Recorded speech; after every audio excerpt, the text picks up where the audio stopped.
All right, Instagram and Zoom, we are on. We're just waiting for Facebook Live, and it looks like we're live there now. Thanks, everyone, for joining us for Office Hours again. Today, we have Miss Christin with us. Christin is a health coach and nutritionist located here in Boulder, Colorado, but working with athletes all over the world. Her website is ChristinDouglasWellness.com, so please check her out. And before we begin, we have a lot of questions this week, a lot we're really excited about. Those who know I'm pretty passionate about eating wellness and positive body image, but there's so much more to nutrition than that. So before we begin, I'll just give Christin the opportunity to talk a little bit about herself and her journey through wellness, and we'll get going on our questions. Hi guys, thanks for having me, and thanks Lexi for having me here too. So my name is Christin Douglas. As Lexi said, I'm a nutritionist and health coach based here in Boulder, Colorado. I love working with athletes. I love food, I love sport, and those two things together are just kind of my dream. So, big days in the mountains, training days at home, it doesn't matter. I love working with athletes on reaching their nutrition and athletes' goals. Great. So tell me about the athletes you're working with right now. I know you have some pretty cool goals, so I want our people to hear who you're working with. Yeah, sure. So I'm working with a really wide variety of people right now. I'm working with everyone from Corey Richards, who is attempting a new route on Everest next summer. So that's very exciting. He's doing mountaineering, but in his training, he's doing just really long days in the gym, out on the trails. He's going a little bit slower and longer, so his training goals are a little bit different. He's also training for the Himalayas, so completely cold atmosphere. Everyone from Corey to I have a client in New Mexico. She's in her 50s. She's postmenopausal, and she's really just trying to maintain a healthy lifestyle. She has some autoimmune stuff going on, and so she's just trying to maintain a healthy lifestyle, and nutrition to support that. And everyone in between. Exactly. And I think that's, something we work with as coaches is whether somebody's going for a new fastest known time or their first ever 5K, they can benefit from coaching, and the same can be said for nutrition. So to start, I know you had some questions on plant-based diet, so I want you to have the opportunity to answer those first, and then we'll move on to some other exciting topics. Sure, yeah. So plant-based is a big thing right now, and I think first of all, to start with, a lot of people have different ideas of what plant-based actually means. It can mean anything from 90% of your diet is a vegan diet, and then the 10% you're kind of subbing in some eggs, some fish, meat, whatever that might be, to 100%, vegan-based diet. And, just to get started with that, I will always ask my athletes or anyone who's looking at a new diet to say why they want to do this. So, do you want to get faster, stronger? Do you want to? Is it environmental? Is it ethical? What is your why behind why you're doing this diet? If it's ethical, environmental, great. Support that 100%, and I will work with you to be on that vegan plant-based diet in any way that you see fit. If it is to just lose weight or to get stronger, faster, etc., I would ask my athletes to actually look at that and see if that's true, because you can get better, faster, stronger on any diet, whether it's plant-based or not. So that being said, if you do want to go plant-based for any reason, there are tons of ways to do that safely, with health in mind. The main thing that plant-based athletes are lacking in is not necessarily protein. It's pretty easy to get protein, but B12 is a big one. There are food sources from a vegan diet that you can get that from. Nutritional yeast is a great one. You can sprinkle that stuff on anything and it tastes amazing. But typically vegans are going to have to supplement with B12, which is pretty important. If you are not getting that, you're going to definitely feel that you're going to lose energy. A lot of things can happen in that regard. But that being said, it's easy to go plant-based and get all your nutritional needs met. You just really have to be mindful of it. And like with any diet, it's really easy on a plant-based diet to eat very processed, not so great foods. There's tons of, meat substitutes and cheese substitutes and fill in the blank substitutes that are highly processed and also may not necessarily be better for the environment. That's what you're going for. So just looking out for that, and whole foods are always better. Is there a good resource for athletes to look for if they're looking at going plant-based? Yeah, there's lots of great resources. I really like Dan Buettner has an amazing cookbook. He did the Blue Zones book. He doesn't actually call it plant-based. He doesn't call it out, mainly because I don't think he wants to shout that from the rooftops. But his new cookbook, and I'm blanking on the name of it right now, but it's amazing. And it is all plant-based, but it's not necessarily like shouting that from the rooftops. And he's not adding in any processed things. So it's basically just whole foods, plenty of healthy fats, and getting all those nutrients that you need. So I would recommend Dan Buettner's new cookbook, and then online there are tons and tons of resources. Just make sure you're getting it from a reputable source. Great, thank you. So kind of going off of that, we'll jump into talk about the keto diet. So that's something that a lot of athletes have asked all of our coaches about recently. And so the question is, I'm curious about the keto diets. Is it really going to make me faster? Oh, the keto diet. So I'm going to lump in the keto diet with any fad diet, and also throw in intermittent fasting in there too, just because we've had some other questions about that. And I kind of lump that into this fad diet. I'm going to take 1 second, take a step back, take the 10,000 foot view. And, when we were growing up, it was definitely, everything was low fat, right? Low fat, eat every 2 or 3 hours. It was basically the opposite of kind of what the big trends are now. So,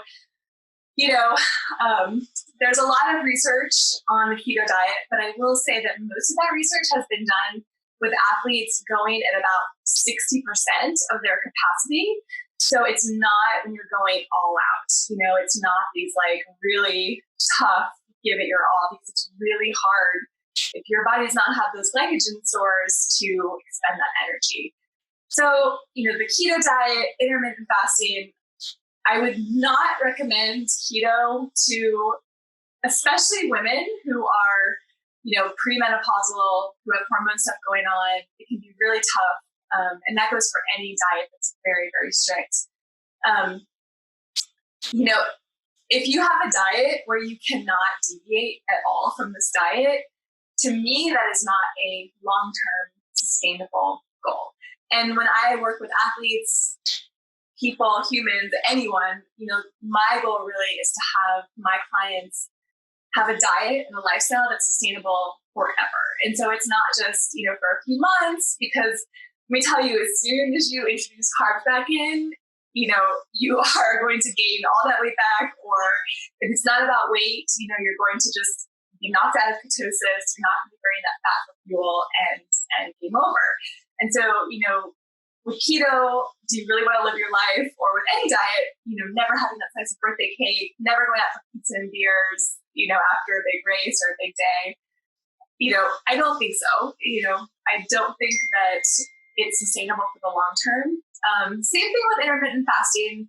Intermittent fasting, I definitely look at as another fad that people are really, really interested in. It was, I think, the #1 search term in diets in 2019, definitely the end of 2019, but going to 2020. Intermittent fasting, there's a really, really wide scope of what that can mean. It can be anywhere from, 8 hours of not eating, and then the rest of that being your feeding window, to, 7 days of water fasting and not eating. So there's a lot of, different definitions of intermittent fasting. Personally, if you want to intermittent fast for 12 hours, so say you're eating dinner at 6 or 7, then going to bed at 10 or so, getting up and having breakfast at 6 or 7, 12 hours of not eating, that's totally fine. That's not a big deal. I think most people tend to do that anyway. We don't need to be eating all the time. We don't need to have that midnight snack. But, if you're going to bed hungry, you're waking up in the middle of the night, you're hungry, it's okay to have a snack. That being said, if you are going to bed hungry or waking up in the middle of the night because you're hungry, you probably need to look at your diet throughout the day. You're probably not getting enough calories, you're probably not getting the right macros. So you should be able to do that, 12-hour window without having to fuel again, unless you're training insanely hard or have like an exceptionally big day. But same with intermittent fasting, like it's probably not a long-term solution. Thank you. Yeah. And I saw our head coach, Andrew, commented during that carbs are king. Carbs are king. Definitely, I think a lot of endurance athletes kind of feel that way. We're pretty hungry and we kind of use that resource quite frequently. Yeah. So one of my favorite questions next, what are the best pre-run snacks? What should I keep on hand? Yeah, this is a great question. It's a little bit lighter of a question, huh? We can kind of take a step back and have fun with food. So I think as runners, as endurance athletes, we love food, we love snacks, all of those things. So, this depends on a few things. It depends on how long you're going to be going out for. It depends on how much time you have before you start your run or whatever activity you tend to be doing. But keep it simple. I like to either work out in the morning before breakfast or, work out kind of in the afternoon, depending on the season, of course, depending on your schedule. But keep it between probably 100 to 200 calories and try to get it in about 30 minutes before you're going out. So give your body some time to digest. You don't want to, stuff yourself and then head out the door. But specific things, you want to keep the fiber relatively low and you want to keep the fat relatively low. So, you don't want to have a bunch of fiber and then head out on your long run. That's probably going to be a disaster. I had one client one time who was fueling her marathons with Fiber One bars, and that was not a good idea. So, simple things like a piece of toast with nut butter, banana, throwing some honey in there if you want it to be sweeter. Have half a cup of low fat, low sugar yogurt with some berries, maybe some granola sprinkled on there. You can have crackers with some hummus, some veggies if you want to. Just be careful the veggies don't, go for ones that are maybe more water dense than fiber dense, like a cucumber or something like that. A carrot's fine, but you probably don't want to have a bunch of broccoli or something like that before you head out on a big run. So there's lots of things if you're time crunched. There's bars that are fine. I like Kind bars. They are relatively low in sugar. You can kind of see all the ingredients right there. It's just some nuts, a little bit of chocolate. They have a good carb, protein, fat ratio for that. And then there's other bars out there that are great. Just be careful that they're not too much fat in those bars. Some of the bars are, again, they're people who are doing keto or Atkins or whatever diet. And so they will have a lot of fat in there, which can be hard for your body to digest. They might also have something in there, sugar alcohols. So anything that ends with a tol, a TOL, and that can really, really upset your stomach. And that can also lead to some disasters during your run. So lots of opportunities, lots of ideas for snacks, but just keep the calories between 100 and 200 if it's a relatively short day. If you have a lot of time before your run, like an hour and a half, you're going out on a big day, feel free to have a typical meal that you would have. Just don't load it up with fiber or load it up with fat. Have some oatmeal with some nuts, some berries if you're going out on a bigger day. So, yeah. And the thing I always push is make sure to practice what you're going to do on race day. So if you're training for that 50K and you're going to want a full breakfast beforehand, whether that's oatmeal or some Kodiak pancakes or whatever your thing is, practice with those long runs. Make sure you're practicing with snacks, you're practicing with food. Because different people digest in different ways. Yeah, absolutely. So along the same vein, what about recovery? Since the beginning of marathons, they've handed out chocolate milk at the finish line. So, and that's a common one among athletes. But what's the best food for recovery? Yeah, so chocolate milk. It's a fun question. Someone asked about chocolate milk. What temperature? Oh. It is hot in Boulder here today, people. Our phone's having a little malfunction. So, chocolate milk. Chocolate milk is delicious, first of all. Love chocolate milk. Have nothing against chocolate milk. It has a pretty good carb to protein ratio.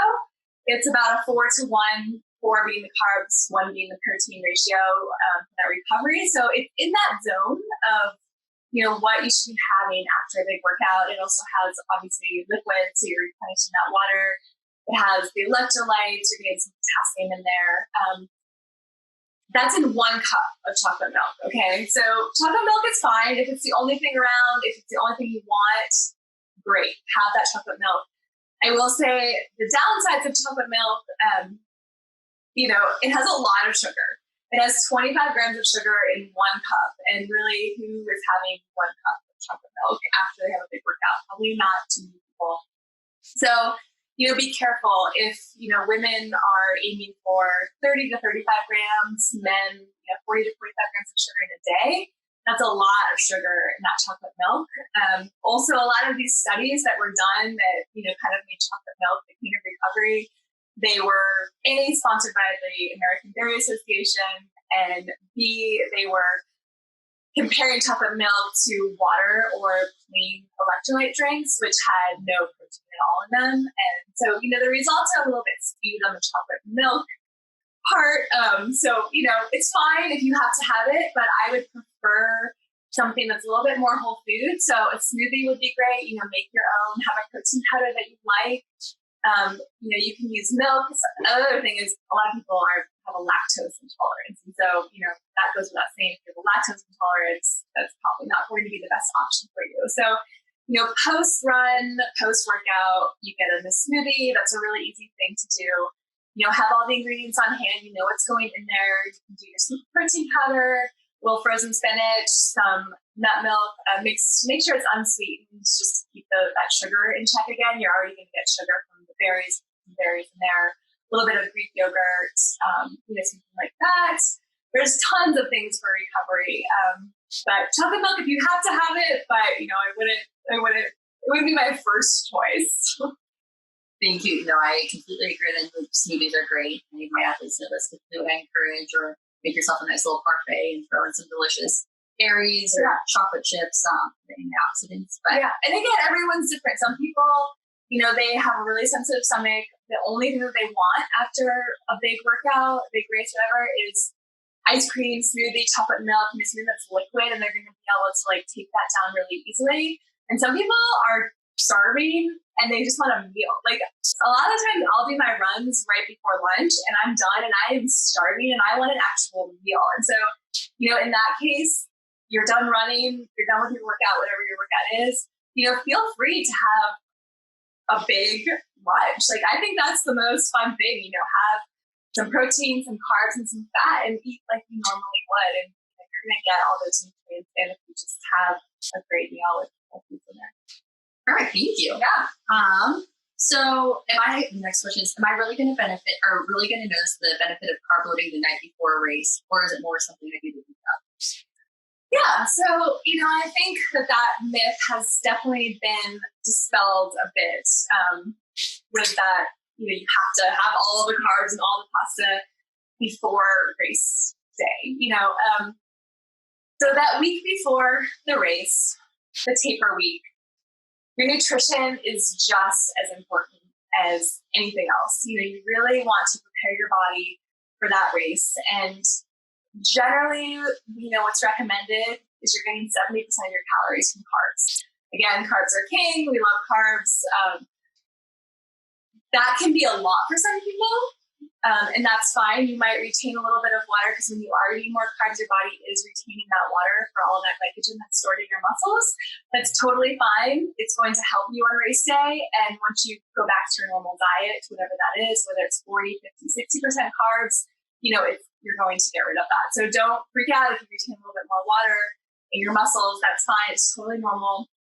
But focus on, just basically getting your body replenished. Your body, you've done a lot of training, you put your blood, sweat, and tears into that training, and then you have your big race. And so, eat the good whole foods, make sure you're getting all your nutrients, all your macros. Aim for 60 to 70% carbs. So get in that carbs all week so your muscles have that whole week to replenish those glycogen stores. It's really important. The night before the race, personally, I would not recommend crazy carb loading to anyone. You are going to wake up and, a lot of different things could happen, but you could have just a lead ball in your stomach, it could go wrong in a lot of ways, but you can just eat like you would normally eat. And as Lexi said before, make sure you're practicing these things. So I would love for my athletes to get to a place, like I know Lexi has her meal, and that's awesome. Like you have your meal that you know that your body can handle, you know you're going to digest well, you know you're going to get up in the morning, your stomach is not going to be upset, you're having good carbs, good protein, some good fat in there, and you're not going to wake up and be like, oh my gosh, I feel sick, I feel bloated, I feel disgusting because I just ate, 10 pounds of pasta. So, practice. This is a great time, like during the summer too, you can go on those big long runs, the days are long, practice the night before and have a meal and just dial in that meal that is great for you. And so yes, definitely get carbs in the night before a race, but you do not need to go crazy with those carbs by any means, and eat as you normally would. And maybe in the morning, have a little bit of extra cookie or something like that, which is fine. Don't feel stuffed. If you feel stuffed, it's not going to go well either. It sure isn't. So the next question is another one I think that a lot of athletes have dealt with, which is, I've been preloading my 14-mile runs with 2 scoops of UCAN, and then just carrying new tablets for electrolytes in my bottle. I imagine at a certain point, I'll need to fuel with extra carbs on the run as the runs get longer. My stomach is sensitive, so the UCAN is the only thing I can do so far. And then she also mentions that she's tried, every other supplement you can think of. So what do you do with somebody who has a sensitive stomach? Yeah, this is a great question. And, I'm not sure from the question what her ultimate goals are. I'm not sure if she's training. So this individual is trying to qualify for Boston. Okay, great. So trying to qualify for Boston. Again, you can train your body to some extent to be able to handle eating a little bit more. That being said, some people have iron stomachs and some people do not. And so you have to work with that in the capacity that your own body has.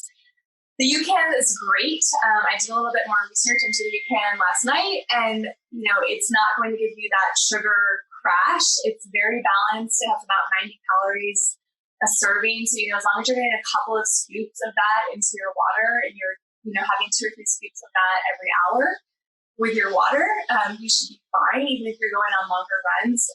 I would encourage this particular athlete or any athlete that has this issue to try to maybe get some, she said she was doing UCAN before the run.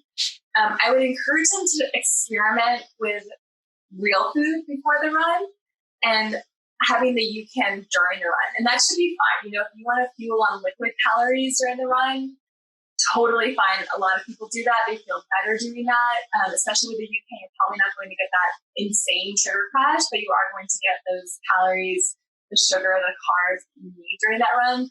So, experiment and trying to train your body a bit. And you can start with something that's very simple, a piece of toast with some nut butter on it, some banana and honey. That's one of my favorites. It's definitely, it's typically good for everyone. People aren't going to feel a lot of digestion upset. There's very little fiber. There is some fat from that nut butter, but it's not crazy. Keep the nut butter to a minimum. Try eating something small like that 30 to 45 minutes before you go out, and see if you can get in some real food before and then have the UCAN during. And so you're not really on the UCAN right before. And maybe try with half a piece of toast to start with, and then go from there. Because probably on a big race day, when you do qualify for Boston, you're going to want to have something in the morning before the race, like a real food. And if you try to do it without practicing, it's not going to go well. So again, like Lexi said before, really important to practice, and you can train your body even if you have a really sensitive stomach. Just practice these things before the race. Don't cannot stress it enough. Don't try anything different on race day, and your body will get used to it. And basically anything that sounds good to you, it might not be a piece of toast with peanut butter and banana. It might be something that is just pure sugar, like a donut or a cookie, and maybe your body just needs like that pure sugar hit. But it doesn't work for everyone. Everyone's different. So experiment a little bit, but try to get some real food in there before and not just rely on the UCAN, and try to use the UCAN during would be my suggestion. Thank you. Yeah. And then the next one is about middle distance runners. So this is talking from the perspective of a track runner who's running the 400 to the 800 and how nutrition might change for them. I thought would be fun is if we could talk about the different ranges. Yeah. So we do have, I doubt any of our youth athletes are watching this because they're all too cool for Facebook. But we post it later, they'll see it. So, what is it like for 100, 200 meter, the middle distance still fast, 400 to 800, and then moving up to maybe half marathon, and then ultra runners? Yeah, for sure. So, let's start with the difference. It's not huge, but we can definitely dial in and tweak things. As far as the glutamine and the creatine that this particular runner is adding in, whether that's important or not, or if it's helping or not, those things certainly do not hurt. I will say specifically for the creatine is more for, bodybuilding and weightlifting. And if you're cross training, amazing.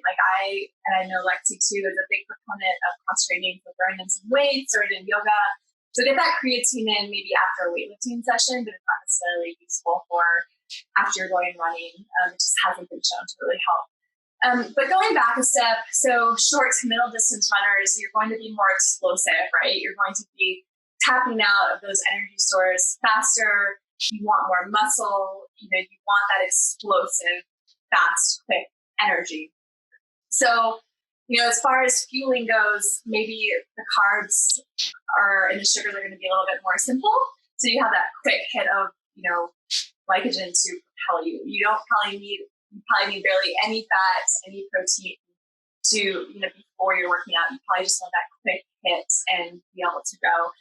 As far as refueling after a workout, it's pretty similar for, long distance and short distance runners. Maybe a little bit more protein post-workout because you are looking for that more explosive movement and you are just, trying to be a little bit stronger. Whereas if you're doing marathons or doing ultras, you're a long distance runner, you're going to want to stretch that out. You probably don't need as much muscle on there. You want to be a little bit probably leaner in the muscle mass, have a little bit less muscle mass because you don't need that explosive power. You can do more fat, more protein, a little bit longer. But as far as post-workout, it's not that different. We all need the same things. I would say short distance, again, a little bit more protein, but, it's not a huge difference. Another question we had from this particular athlete was about BCAAs. So BCAAs are branched chain amino acids, and they help us recover. Again, when we are tearing our muscles during those long workouts, they're going to help repair those muscles. I love branched chain amino acids. I think one of the reasons, though, that I do love them so much is because I buy the powder and I put them in my water, and it just helps me drink more water.